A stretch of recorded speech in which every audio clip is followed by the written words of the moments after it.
Deputy chief minister Mallu भट्टी विक्रमार्का ने कहा है कि 15 अगस्त तक एक नूरू लिंक केनाल को मुकम्मल करके इंदिरा राज्यम की अवामी हुकूमत 1,20,000 एकड़ अराजी को गोदावरी का पानी फराहम करेगी।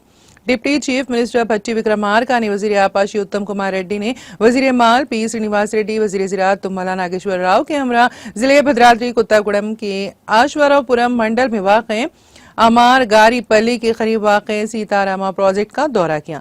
इस दौरान उन्होंने सीतारामा प्रोजेक्ट के हेड रेगुलेटरी वर्क्स का मुआयना किया और वहां मुनक़िदा प्रोजेक्ट के फोटो प्रेजेंटेशन का मुशाहिदा किया। वहां से वो Sitaram lift irrigation project pump house 1 पहुंचे और पंप हाउस के कामों का मुआयना करने के बाद बिजली की फराहमी का आगाज किया। बारिज़ां वो पंप हाउस 3 पहुंचे और ओहदेदारों के साथ प्रोजेक्ट की पेशरफ्त का जायजा लिया।